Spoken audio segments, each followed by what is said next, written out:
आज हम लोग क्या करने जा रहे हैं ना कि सर्किट डायग्राम को सीखेंगे कि सर्किट डायग्राम को सॉल्व कैसे किया जाता है और हम लोग सीखेंगे कि करंट इसमें अगर पूछ लिया एग्जाम में कि करंट कैसे निकालो सर्किट में तो कैसे निकालेंगे।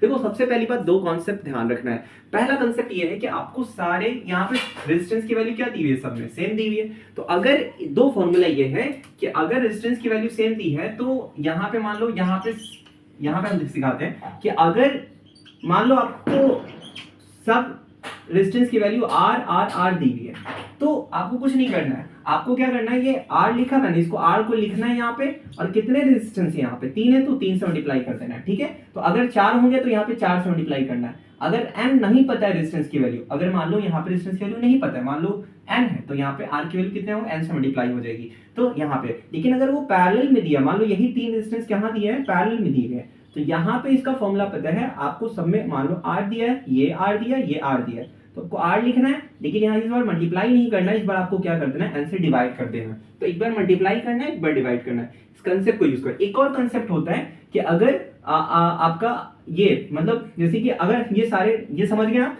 अगर ये सारे डिफरेंट है, मान लो ये R1 है, ये R2 है, ये R3 है, मतलब अलग अलग रेजिस्टेंस की वैल्यू दी है, तो इसका फॉर्मूला होता है 1/R इक्वल निकालने का 1/R1 plus 1/R2 plus 1/R3। ठीक है, ये चलो इसको हम सॉल्व करके दिखाते हैं ये बनेगा फिर। तो अब देखो ध्यान से जरा, देखिए सर ध्यान से जरा, यहाँ पे सारे रेजिस्टेंस की वैल्यू क्या दी है, सेम दी है। मैंने आपको क्या सिखाया, आपको इन तीनों को कंबाइन करने का एक फॉर्मूला है, ये आर आप लिखेंगे और उसको नंबर ऑफ रेजिस्टेंस से मल्टीप्लाई कर देंगे। तो आर कितना दिया हुआ है यहाँ पे 10 ओम दिया हुआ है और कितने रेजिस्टेंस है 3, तो इसका आंसर कितना आ जाएगा यहाँ पे 30। मतलब ये तीनों कंबाइन होके अगर इनको कंबाइन कर ले तो आंसर कितना आएगा यहाँ पे 30 ओम आएगा, सिंपल। अब यहाँ पे इन दोनों को कंबाइन कर ले तो कितना आंसर ओम आएगा, 20 ओम आएगा। ठीक है, अब देखो यही सर्किट अब ये जो कन्वर्ट हो जाएगी इस तरीके से आपको कन्वर्ट हो जाएगी, या ऊपर में 30 ओम आ जाएगा और नीचे में कितना ओम आ जाएगा, यहाँ पे 20 ओम आ जाएगा। अब ये दोनों फिर से पैरेलल बन गए, तो पैरेलल, लेकिन अब यहाँ पे ये दोनों वैल्यू अलग अलग हो गई।